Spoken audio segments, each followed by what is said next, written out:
आज हम हैं सिरसा में पत्रकारों की चौपाल में। सिरसा के वरिष्ठ पत्रकार यहाँ हैं, उनसे बात करते हैं पांचों हलकों पे क्या रहने वाला। मैं राजेंद्र ANI सिरसा से। जैसे सिरसा की बात करें तो सिरसा के अंदर गोपालकांडा और गोकुल सेतिया के बीच में सीधी टक्कर है। तो ये हमारा जो जिला है किसानी जिला है, इसके अंदर लोगों का जो रुझान है ना वो भारतीय जनता पार्टी के खिलाफ है। उस रुझान को देखते हुए भारतीय जनता पार्टी ने अपना कैंडिडेट भी वापस ले लिया। तो अब जो डे बाय डे आपस में जो है इनका मामला कसता जा रहा है, तो इसमें जो परिणाम है धीरे धीरे जो उनका अंतर है वो भी शायद धीरे धीरे घटता जाएगा। दोनों ही दलों ने काफ़ी मेहनत लगा रखी है, पूरी टीम लगा रखी है। इसके अंदर शहर का और गाँव का बराबर बराबर वोट है, तो काफ़ी उधेड़बन चल रही है, दाएं बाएं आ रहे हैं। कांग्रेस अगर गुटबंदी का शिकार नहीं होती तो गोकुल सेतिया काफ़ी फायदेमंद रहेगा। परंतु आज का जो माहौल देख रहे हैं इसके अंदर गुटबंदी आज भी सामने आ रही है। तो गुटबंदी कांग्रेस के लिए कहीं न कहीं कील का काम कर सकती है। एलनाबाद हल्के की बात करें, एलनाबाद हल्के की बात करें तो वहाँ बड़े कांटे की टक्कर मानी जा रही है। अब की बार पिछली बार से माहौल बड़ा अलग है, परंतु अभय सिंह चौटाला है, उनका बड़ा लगातार वहाँ का उनके ऊपर प्रभाव रहा है। जाट बहुल क्षेत्र है, दोनों जाट प्रत्याशी हैं, उनका आपस में टक्कर है। भारतीय जनता पार्टी वहाँ बिल्कुल पिछड़ चुकी है। तो वहाँ पे अब तक जो माहौल माना जा रहा है अभय सिंह चौटाला के पक्ष में ही माना जा रहा है, परंतु कांग्रेस कहीं कम नहीं है, बिल्कुल कांटे की टक्कर देते हुए साथ साथ चल रही है। अभय चौटाला ने जो किसानों के लिए इस्तीफा दिया था, क्या उनके लिए इस बात की एडवांटेज है? किसानों ने जो इस्तीफा दिया उस बात की बिल्कुल एडवांटेज है।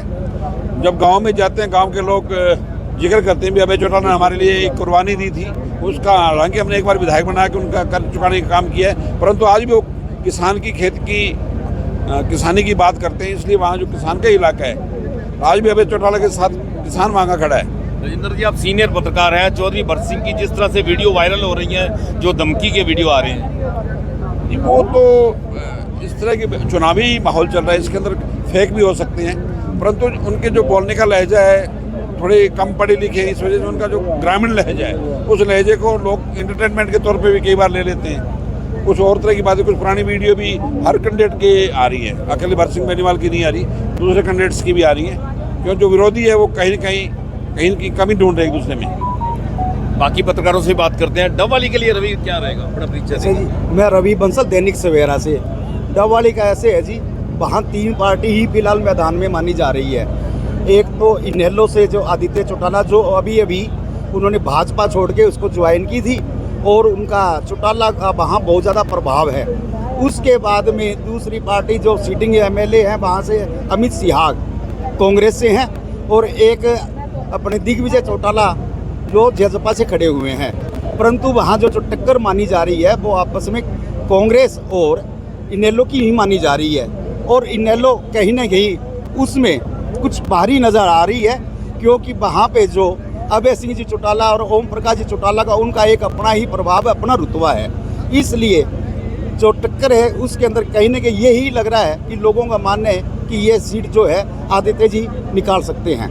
हमारे साथ पत्रकार हैं सीनियर पत्रकार कमल शर्मा। कमल जी, रानिया और कालावाली का आंकलन कर दीजिए। सर, रानिया में जो फाइट होगी दादा पोता के बीच है, क्योंकि वहाँ भारतीय जनता पार्टी भी मुकाबले में नहीं है और ना ही कांग्रेस पार्टी है, क्योंकि कांग्रेस पार्टी ने एक नए चेहरे को उतारा है। सौमित्र कंबोज है, हमारी बिरादरी से ही है, लेकिन कोई आधार नहीं है। तो वहाँ पर इनेलो और आज़ाद उम्मीदवार या JJP के समर्थित हैं जो पूर्व मंत्री रणजीत सिंह जी, तो इन दोनों के बीच में फाइट रहेगी। रही बात कालावाली की, तो कालावाली में बात करें, पूरे जिले की बात करें तो बीजेपी ने सभी जगह अपने उम्मीदवार जो उतारे हैं वो बिल्कुल कमज़ोर उम्मीदवार हैं। तो कालावाली में राजेंद्र देशोजोधा जी हैं, वो हालांकि टक्कर दे सकते हैं, लेकिन लगता नहीं कि वो टक्कर दे पाएंगे।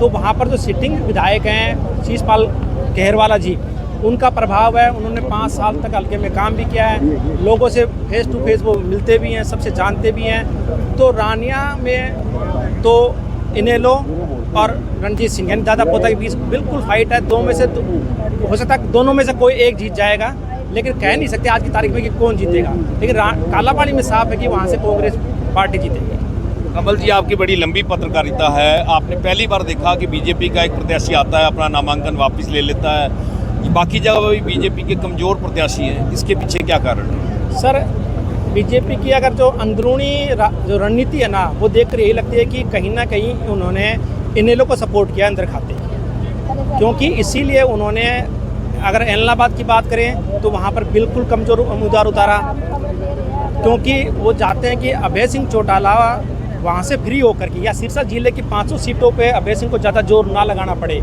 और वो यहाँ से मुकाबला लगभग उनका है सभी पार्टियों में। अगर इनेलो सेकंड है तो वो चाहते हैं कि अभय सिंह चौटाला पूरे हरियाणा में घूम करके जो जाट वोट हैं, जो बीजेपी से नाराज़ हैं, उनको अपने पक्ष में करे और जाट वोट कांग्रेस की तरफ ना जाएं। शायद बीजेपी की यही रणनीति के तहत उन्होंने इनेलो को यहाँ बिल्कुल फ्री छोड़ दिया अपने कमज़ोर उम्मीदवार उतार करके। लेकिन अभय चौटाला तो अपने भाषण में बीजेपी को लगातार गाली दे रहे हैं। सर, उसका कारण है किसान आंदोलन, क्योंकि अभय सिंह चौटाला ने किसान आंदोलन में अपना इस्तीफा दिया, बाई इलेक्शन हुए बाद में दोबारा वो विधायक बने।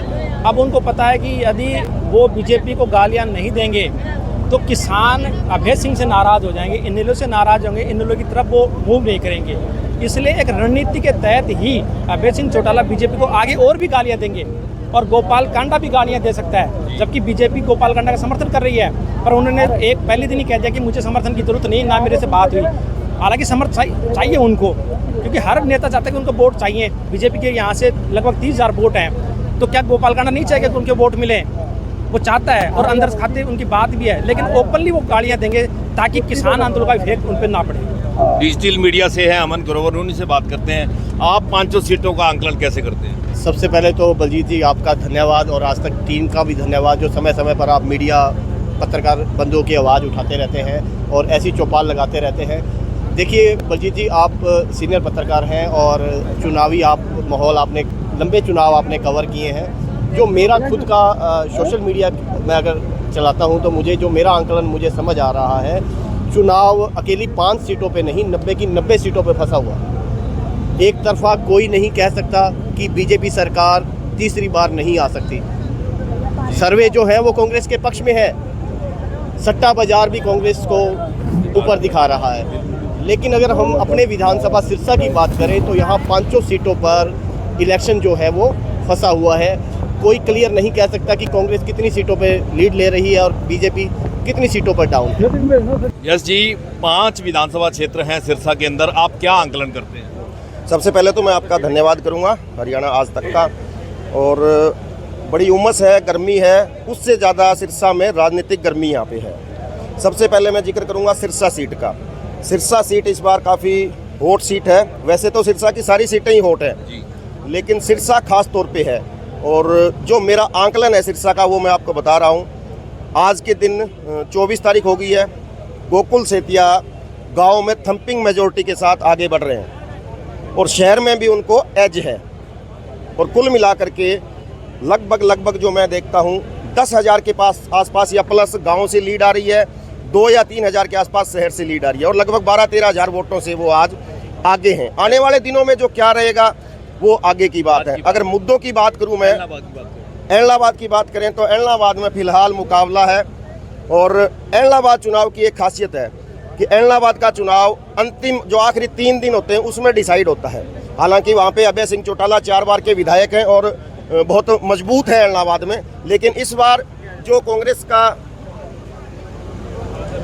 चल रही है, अभी सरकार आएगी, उस हिसाब से एलनाबाद में अभी मौजूदा हालात में टक्कर है। आने वाले समय में क्या होगा ये पता नहीं है। और डबवाली की मैं बात करूं तो डबवाली शहर में अमित सियाग का एज है। डबवाली शहर में अमित सियाग आगे है, गांव में पेच अभी फंसा हुआ है। हालांकि दिग्विजय चौटाला, मुकाबला तिकोना मैं नहीं मानता, दिग्विजय चौटाला 25,000 के आसपास वोट ले पाएंगे, इससे ज़्यादा दिग्विजय चौटाला नहीं जा पाएंगे, जो मौजूदा हालात में देख रहा हूँ। कालावाली में क्लियर कट शीशपाल केरवाला को मैं जिता रहा हूं, और जो मेरा आंकलन है उसमें शीशपाल केरवाला अच्छे मार्जिन से जीत रहे हैं। और रानिया में इस वक्त अभी 12 दिन चुनाव के बाकी हैं, लेकिन अभी तक अर्जुन चौटाला का एज है। लेकिन रणजीत सिंह चौटाला जो अपना चुनाव लड़ने का तरीका है उस हिसाब से चुनाव को उन्होंने उठा दिया है, और आने वाले 10 दिनों में पता चलेगा कि वो कैसे आगे बैठता है। और हो सकता है रणजीत चौटाला कुछ वहाँ पे समीकरण चेंज भी कर दें अगर आने वाले 10 दिनों में। सिरसा के प्रबुद्ध पत्रकार जिन्होंने अपनी अलग अलग विधानसभा क्षेत्रों के लिए अलग अलग राय दी। हरियाणा तक के लिए सिरसा से बलजीत सिंह।